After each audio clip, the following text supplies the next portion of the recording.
ఇక్కడ ఒకటండి.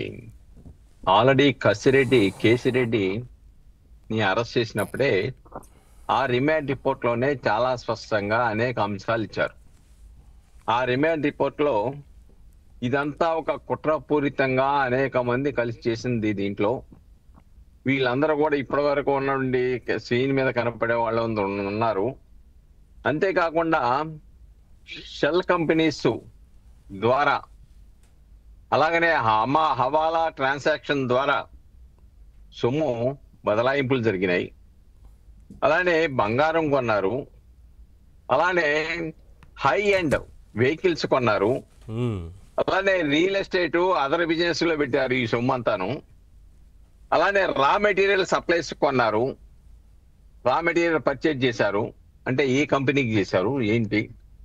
ఇది ఈ యొక్క దీంట్లో వచ్చినటువంటి అక్రమ సొమ్మునంతా కూడా వివిధ వ్యాపారాలకు, వివిధ బంగారం కొనటానికో, లేకుంటే రా మెటీరియల్ కొనటానికో, హవాలా ట్రాన్సాక్షన్ ద్వారా విదేశాలకు పంపడానికో అనేక రకాలైన కుట్రపూరిత ఆలోచన చేశారు. వీటన్నిటికి కూడా ధనంజయ రెడ్డి, కృష్ణమోహన్ రెడ్డి ప్రధాన సూత్రధారులు అనేది ఇన్వెస్టిగేషన్ లో వెల్లడైన అంశం. దాంట్లో వీళ్ళ గురించి రాస్తాడు రిమాండ్ రిపోర్ట్ లో ధనంజయ రెడ్డి. దాంట్లో మెదడు అసలు ఫండ్ ఎలా కలెక్షన్ చేయాలి, దీన్ని ఎలాగ డైవర్ట్ చేయాలి, ఎలాగ రికార్డుల్ని కొత్తగా క్రియేట్ చేయాలి, అండ్ ప్రాసెస్ ఎలా చేయాలి, ఈ ఫండ్స్ ఎలాగా గ్యాదరింగ్ చేయాలి, ఆ వచ్చిన ఫండ్స్ ని ఏ విధంగా స్క్రీనింగ్ చేయాలి, ఇవన్నీ కూడా ధనంజయ రెడ్డి, కృష్ణమోహన్ రెడ్డి ప్రధాన కీలక భూమికి పోషించారని చెప్పేసి దీంట్లో స్పష్టంగా చెప్పారు. అయితే కొంతమంది ఆల్రెడీ వాళ్ళ స్టేట్మెంట్లలో కొన్ని సమాచారాన్ని ఇచ్చారు. ఎందుకంటే ఆ ఎండి కానీ లేకపోతే సత్యప్రసాద్ కానీ వీళ్ళని విచారించిన తర్వాత కొంత సమాచారం ఇచ్చారు. అలాగనే సజ్జల సుధాకర్ రెడ్డి ఆయన కొంత సమాచారం ఇచ్చాడు. తర్వాత విజయసాయి రెడ్డిని విచారించిన తర్వాత ఆయన పరిపూర్ణమైన సమాచారం ఇవ్వలేదు, కానీ ఆయన కొంత సమాచారం ఇచ్చాడు. ఈ సమాచారం అంతా కూడా ఈ సిట్టు సేకరించిన తర్వాత ఈ స్పీడ్ పెంచింది. ఈ రిమాండ్ రిపోర్ట్ లో ఎందుకు వైఎస్ఆర్సీపీ వాళ్ళు కంగారు పడుతూ ఉన్నారు, ఎందుకు జగన్మోహన్ రెడ్డి అరెస్ట్ కూడా సిద్ధం అని ఎందుకు చెబుతూ ఉన్నారు, ఇంకా విచారణ సంస్థల పేరు వెల్లడించలేదు కదా అనే అనుమానం కలగొచ్చు మనకి. కానీ సజ్జల కృష్ణమోహన్ రెడ్డి, ధనంజయ రెడ్డి యొక్క రిమాండ్ రిపోర్ట్ లో చాలా స్పష్టంగా రాసింది ఏంటంటే, ఈ కుట్రలో ప్రైవేటు వ్యక్తులు, హై ర్యాంక్ ఉన్నటువంటి officials and higher authorities of the political executive of the then government, ఇక్కడ వాళ్ళకి పట్టుకుంది. Higher authority of the political executive అంటే ఎవరు? గత ప్రభుత్వంలో ఇంకెవరు? జగన్మోహన్ రెడ్డి. అంతే కదా. జగన్ రెడ్డిని అరెస్ట్ చేస్తామన్నారు, అరెస్ట్ చేయడానికి ప్రయత్నం చేస్తున్నారు, జగన్మోహన్ రెడ్డి కుట్ర చేయడానికి ప్రయత్నం చేస్తున్నారని చెప్పేసి విపరీతంగా వాళ్ళు మీడియా ద్వారానో సోషల్ మీడియా ద్వారానో విస్తృత ప్రచారం చేసుకొని సింపతి గెయిన్ చేయడానికి ప్రయత్నం చేస్తా ఉన్నారు. కానీ ఇక్కడ చాలా స్పష్టం, సిట్టు ఆతృత పడల.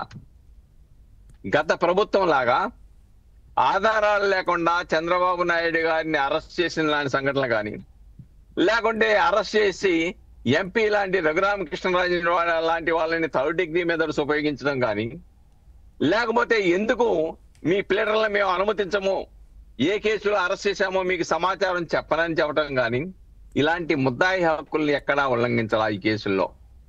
సమగ్ర విచారణ జరిపిన తర్వాత, ప్రాథమిక సాక్ష్యాధారాలు లభ్యమైన తర్వాత మాత్రమే ధనంజయ రెడ్డిని, కృష్ణమోహన్ రెడ్డిని వరకు అంటే స్వరచేపల వరకు వచ్చారు.